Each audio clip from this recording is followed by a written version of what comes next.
Welcome back to another unboxing. Today we are looking at Roar, the Battle for Cortaan, a collectible card game. This is a new card game, not even to Kickstarter yet. I saw an ad on Facebook for it and thought it looked interesting. It came up quite a few times and I finally pulled the trigger on it. It's been in development for quite some time and has been a tabletop RPG for even longer. The creator of the game decided he wanted to have kind of a quicker collectible card game based experience to have go alongside his RPG, and I think that's a pretty cool idea. So far, the only thing that's been released officially is these starter decks. You can still buy them from his website, which I will link in the description. It's $12.99 per deck. You get one copy of each of the cards. A playset's 3, so technically 3 copies of the deck would get you a full playset of what's out right now. But I just wanted to go through what's actually inside one of these. So you get the deck box itself. My corner's a little open here. I've opened and played this a few times, so I apologize for the wear on my box, but you'll get the gist. The box, you're not going to be able to pick it up on camera, but the box itself is a really smooth, what's the right word for it? It's really soft. It's not just like paper. It's almost like waxy. I really like the box on this, is basically my point. But on the back here, you can see a couple of the cards. These are the 3 gods that are included. When you start the game, you pick a god and a shrine to represent that god, and they sort of start the game in play. But you get 54 cards. You do need dice, which are not included, but again, it's just any 6-sided dice. Here's a QR code that you can scan if your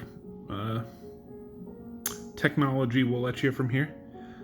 But let's just kind of get right into it. So inside of a box, you get the deck, of course. This comes cellophaned together. I've opened mine. Like I said, I've played a few times. You get this nice little rule sheet. He got everything condensed to one rule sheet, which I think is awesome. You basically got your rules across the front. You've got a couple of keywords in the corner here, but then the back is all of your various keywords and things. As I said, this is kind of an existing tabletop RPG and stuff, so that there are a lot of existing keywords and things that kind of linger. But because of it, you have some really interesting stuff that already exists, especially within like a set 1. This starter comes with the 54 cards that it mentions, but the full set, when it's released, will have like 300 plus cards in it, so there's going to be plenty to see and do. But starting from the beginning, we'll just take a look at these 3 god cards quick. This first one here is Lore. Focus on that for me, please. There it is. Lore, the Emperor of Cortaan. He's the god king of Bastion. He's the Lord of Wisdom. Once per game, he can discard any or all of his hand and draw that many cards. Spell resistance 4 and some health. So there's a lot of information on this card here. You got a name, some titles and stuff, and then a card effect. Sometimes there's some flavor text printed in here, and then a card effect. Spell resistance means your opponent has to, their spells are harder to hit you with. When they roll an attack, they have to roll better than that. This is your health pool. You start with 24 life, and then it wheels down from there, and you've got some keywords across the bottom. We also have Hoarfrost, the Rime Worm.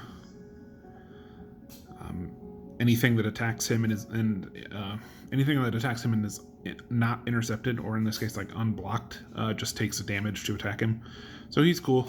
He's easier to hit with spells, but not impossible, or not much worse than God, but 3 is a little less than 4. But everything taking a damage to hit him is pretty cool. And then you've got Alu as the final of the 3, the Fallen. Accord units, which is a type of keyword here, that he controls deal +1 extra damage when assaulting, and he has a spell resistance of 4. So he just makes all your guys do extra damage and still has that good spell resistance. So paired with a god card, you have shrines. Now the starter comes with 3 shrines as well. You have Cloud Raker. This one is basically paired with your lore. You can pair these in any way you want. I mean, that's kind of like your pre-setup. Imagine you're playing like Commander or something. This would be like your commander. Or in like Dragon Ball Super, it'd be your leader. Or any of those games where you have like a single character card that represents you. This would be your starting play space, your god and the place that they reside, basically. Each of these can go with anyone, but they're kind of coded to work with specific gods within the starter. This one, though, is if controlled by a nobility power, you may add +1 or subtract -1 from any one of your dice rolls each of your turns to a maximum of 6 or minimum of 1. So once per turn, you can just make a dice roll better or worse. That's awesome. You have, as you can see here, a reservoir and these 3 blocks. This first square, you start the game with a d6 here, and each turn you roll that and that's how much like mana you get for the turn, how many resources. You can spend 6 to buy a second dice, and then on each of your turns you roll 2. You can spend 12 to buy a third dice. As well, each turn you can save up to 6 dice, or up to 6 points worth of resources in the reservoir that you can add to your later rolls. This is a nice way to help early when you're like, oh, well, I have a handful of 8 cost cards. I roll a 4, can't do anything with it. I'll just save it. Next turn when I roll a 6, now I've got 10. And so you can sort of build yourself up that way. Then we've got Cold's Heart. I can imagine it's not easy to... I bet it's not hard to guess that Hoarfrost goes with Cold's Heart here. If controlled by a god of anarchy, an anarchy god. Each turn you may force one enemy assaulting unit to attack last. If controlled by Hoarfrost, you may also reduce their accuracy by 1 for the turn. You can imagine that, I mean, even without knowing much how the game works, that's pretty good. It makes their accuracy go down, which means it's harder for them to hit you. It means they have to go last, which means that you can set up some specific combos and stuff, different blocks and things. And it also means that they're more likely to take the 1 guaranteed damage if you've blocked the stuff that comes before them. And finally, Archon Bridge. Maybe Archon, but I say Archon. The Lonely Shrine. This one is not as specific. It is a nobility shrine specifically, but anyone can use it. When intercepting, if only one of your units is chosen to intercept, it may intercept up to 2 units. Basically, if you have 1 guy blocking, it can block 2 attackers. Normally you can't do that. That's pretty good. So after that, you start by picking 3 battlegrounds. These start the game in play. So your play space when you start looks like so. You've got your god and your shrine, and then you'll have 3 battlegrounds here. Then you'll have a creature row, a unit row that will go in front of it off camera, up above the screen here. So you basically have like a 3-row table. But the starter comes with 5 of these battlegrounds. You start the game with 3 of them in play. The rest are in your deck, and you can play them for free once you draw them, and they just kind of are on the table. The way these work is you've got a title, some flavor text, and then they most of the time have some kind of active effect. For this one, for example, all units controlled by Lore or Corona deal +1 damage when fighting here. Units controlled by Alu and Lyle that have the stealth trait gain +1 to their accuracy when fighting here. So as you can see, each of these kind of does something. And then there are rewards. So when you attack, you can choose to attack your opponent directly, to attack like their god, or you can attack one of their battlegrounds. If you attack one of their battlegrounds, it still deals damage to their god, but you create the situation where like people could get battleground rewards. So line breaker is if you kill something at this, line breaker actually is if you deal damage here. So if you win the fight and deal damage to my god, you get to draw a card. Death Dealer is if you kill something here, you get to get that effect. So in this one, anyone can get that battle reward. So if you choose to attack here, and I somehow manage to kill your attacker with my defender, then I get the reroll die. And a reroll die basically works like you just sort of you get one reroll of one die. The easiest way that we do it is we put like an extra die on top of our deck, and we just keep track of it that way. There's, I mean, all kinds of ways you could track it. A little token on here, whatever you want to do, but there's plenty of ways to do that. And then just says it's a battleground here. So the cool thing about these is they give you bonuses if you attack them. So they're better to attack than just attacking your opponent directly. However, it opens up an opportunity for your opponent to get rewards off of it as well if you get outclassed while fighting them. So you risk, it's like high risk, high reward. You give your opponent a chance to get something cool, but if you win and pull it off, then you get more cool stuff than just doing damage to my god, which you would have done if you just attacked me directly. Now this one here has body count as well. So the way body count works is how Death Dealer is, if you've killed something here, you get that effect. Body count is if you are the player with the most kills in battle this turn, you get this effect. So this one, there's a little bit more going on. And then this one gives some extra attack to aquatic units. As you can see, it's like a harbor. So that's an option there too. We have the Haunted Barrow, Gates of Stormhaven, and the Eastern Rise. So again, you pick 3 of these, start with them in play, shuffle 2 into your deck, and draw them as you go.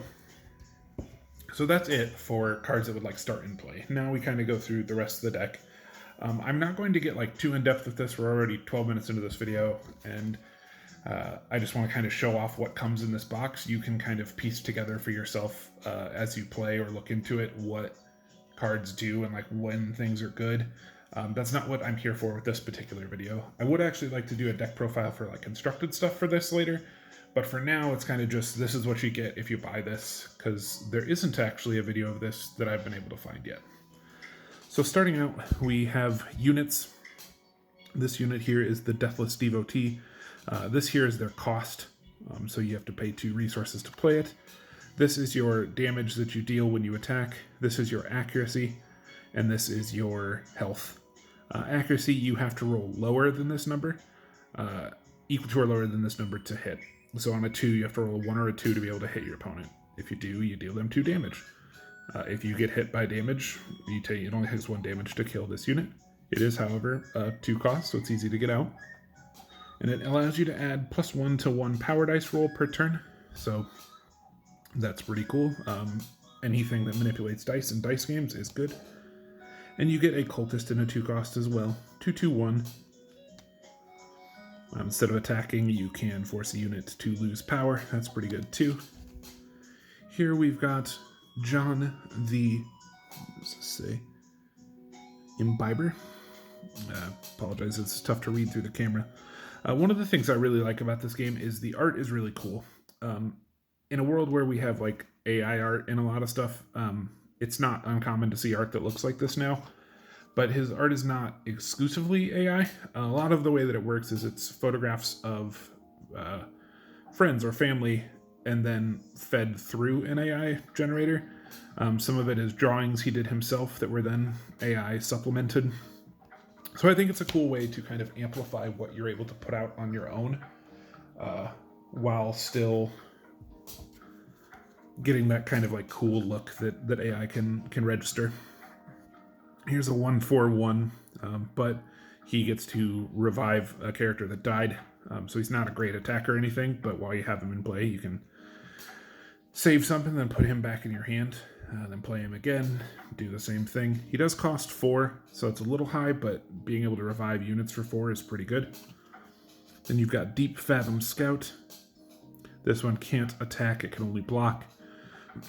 However, you can pay a power, which is the word for resource, and you can then attack with this guy. 4 cost. Here we get into a 6 cost, the Masked Idol. 1/5/2. The Ash Dancer. 2/4/2. Here we've got On Guard. This is the Cortaanese Swashbuckler. It has preemptive strike, works a lot like first strike in like Magic or something like that. You got Armored Cavalry, I really like this card, the Burning Widow. I think the art on this one is awesome.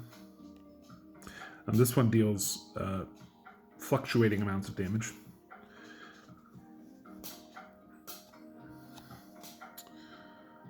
This one is Ataraxian Initiate. I couldn't tell if there was a T in there through the camera. But he's a 2/5/2. I like this guy too. You'll see that there's a lot of the costs in this game are higher. There were very few cards that were anything lower than like a 4 or 6 cost card. So it really rewards you wanting to purchase more dice early in the game, and I think that's cool. Altered Intruder. Charging Rhino. Got Immolation Knight. This is a really, really good card.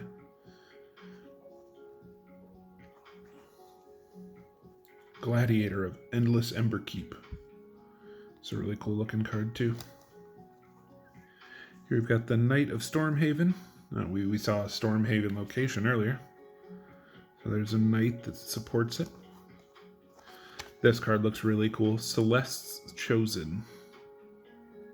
It's an awesome one. The Magma Spirit. Lockenward Stormcaller. This guy's cool. When he's first played, you just deal 3 damage to a unit or site, unless your opponent discards the top card of their future deck. Future is the name of your deck. You got future in your deck, and then past is your discard pile. It's cool. You just get to deal 3 damage to something or mill your opponent 1. It's a fun little effect. Curious Vampire. Emissary Reese. He's a similar fella to the group here. It's cool to see there's like a consistent look amongst tribes and things. Vampire Coven. Okay, so here's what I want to talk about. So here's Infernus Unleashed. Now, he has collateral magma damage and overwhelm, just some cool effects. 4, 5, 4 hits on everything except a 6. It's pretty great. He has some keywords down across the bottom, but one of them you'll see is unique. So unique works like you would imagine. I can only have 1 copy of this in play. I can't play more of it. My opponent also cannot control this card. It is globally unique. There's also avatars that exist, which we'll get to in a moment here, that you cannot play the avatar if that is your opponent's god. So that's kind of worth keeping in mind. Here we have Hunter in the Night. Slith. Vast. Okay, here we go. So Vast, the Insurmountable, the Avatar of Zune. So this is the Avatar of Zune. So if your opponent is playing as Zune, the god, you cannot play this card. You can't fight. You can't be the avatar of a god and fight against that same god. So it's just worth keeping in mind. Like, for example, if Zune turns out to be really, really good, we don't know that yet, but if Zune turns out to be great and like everyone's running it, this card might not be worth running. If no one's running Zune, it might be a pretty safe play to have this guy in your deck. Or maybe you want to play Zune so that you can have Zune's avatar as well. Something just to keep in mind. As you can see, this guy is really, really good. He draws you a card when you play him. He has 6 damage, 5 for his accuracy, and 5 life. Really easy to make this guy just a monster. And we have Stern as our final warrior within the deck. There is 15 cost on her, but 6, 5, 6. She has Defender. She can defend against 2 guys, so she's a great blocker. After units, you also have sights. Now, sights are basically just units, however, they can't attack, which isn't necessarily bad, because they typically do something else good too. This one, for example, just has flavor text on it, but it's a 2/4/3. It is a blocker. There are other sight cards that do things while you have them in play. This deck doesn't include very many of them. You just get the one. but that is coming. You also get a quest. Quests come into play, and they stay in play as long as the quest is active and you haven't beaten it yet. To complete this one, if you slay 2 beasts in 1 turn, or 1 beast with a power higher than X, your units, higher than 10, your units gain the ability to re-roll failed combat rolls when combating beasts. So if you pass this quest, you just get better rolls against beasts. That's pretty great. So you just kind of play this card for 3. It stays active until you resolve your quest. You have tactics. These are like sorceries in Magic. They're your kind of slow spell. You play this during your turn, and they do something when they're played. This one is Burn Them Out. A place takes damage and can't attack or block for the rest of the turn. Bountiful Harvest. Draw the top 5 cards of your future deck. Select the unit, if any, putting in your hand. Shuffle the rest back into your deck. So you can imagine this card is great. Then we've got some upgrades. Upgrades attached to a character underneath them like this, and gives them additional stats. This one's attack damage becomes 3, accuracy becomes 4, doesn't gain any extra life. But for 1, you get an extra attack and 2 extra accuracy. This is a really good card. Got the Lich Skull. This one gives you +2 and +4 health. Also, instead of attacking, you can just deal 3 damage to a target unit or site. That's pretty great too. Now it is spell damage, so if they're spell resistant, you still have to roll your spell save basically to see if it'll hit them, but if they're not, then they just take 3 damage. Pretty good way to clear unwanted blockers out of the way. Something to keep in mind though, the upgrade cost cannot exceed the cost of a unit. So this 2-cost unit cannot have a 6-cost upgrade on them. They could have this 1-cost one from earlier, but they can't have this. Now a 12-cost could have 2 6s or whatever, but I can't play this here. Just something to keep in mind when you're putting your deck together. We have Ashen Form. This is a cool one. Gives you flight, makes them harder to block. Extra damage, extra accuracy, extra life. The Band of Winter deals some damage each time it deals 1 damage to all enemy units each time the unit attacks. It's pretty cool. Call Lightning. So these are your spells, incantations. There are different timings for these. The incantation ones are kind of like instants in Magic, if you will. So these can be kind of played in response to stuff. There are different keywords for different timings. The rulebook explains all of it pretty clearly. This one's a 1-cost, deals 2 damage to something. This one removes a blessing or a curse. All of the upgrades are blessings, so you can basically pay 1 to get rid of an upgrade. It's pretty strong. Disruption. Target spell doesn't take effect and is discarded. I guess incantation is just like a type of spell, period. Retort is the kind of instant timing where you use this as a response. I apologize. But this one is just a counter spell. Drown. Unit takes d6 plus 1 damage. Pretty good. This one is d6 plus 1 fire damage. d6 plus 1 light damage. And this one here is a ritual. So this stays on the table until it runs out of tokens. The tokens on this one, you can spend a token to draw a card. Pretty good. So basically for 7, you just get like 3 extra chances to draw cards. We have another spell here in the back, an incantation, a retort as well.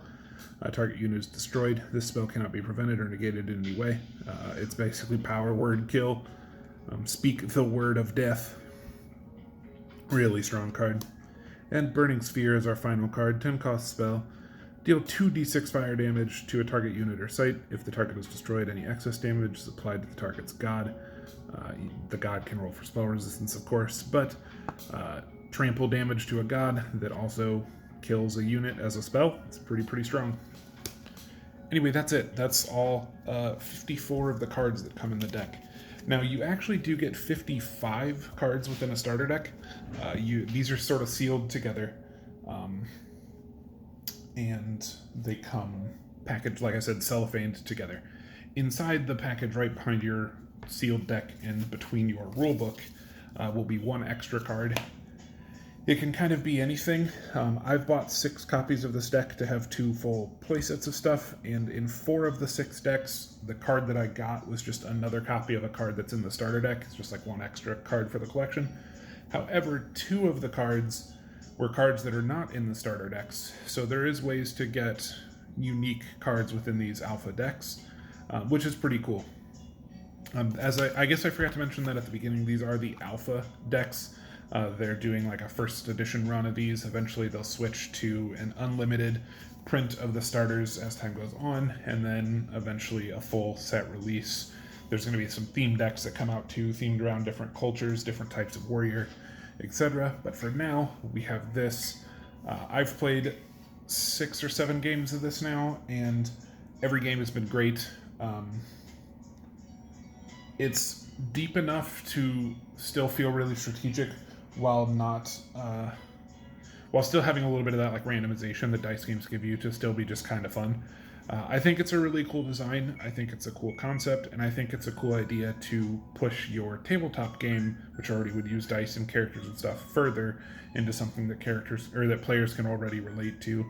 You can still get paperback copies of the tabletop rules and character creation books and things. You can get them digitally, so you can still play Roar, the Battle for Cortaan, the tabletop game, right now. You can also get these starters and play the starter deck only format that we have access to, but soon, in the near future, we'll have access to a little bit more, and we'll see what that has to offer. For now though, I highly recommend picking up one of these decks, or 2 or 3 to have a full playset. Just one deck versus one deck, completely identical, one copy of every card, has played pretty fantastically and has been a lot of fun. The games have more potential, of course, in that sense, to get a little lopsided if someone draws really well and the other person draws poorly, but that's kind of all TCGs, and all like singleton games kind of have that issue. But when you get into Constructed and you get 3 copies of that spell that lets you search the top 5 of your deck for a guy, things like that, you can see how there'd be a lot more consistency that gets added, and that's really neat. Well, that's all I've got for today for Roar, the Battle for Cortaan, the collectible card game. Stick around for more. I'm sure I will have some more content coming in the near future. Have a good day.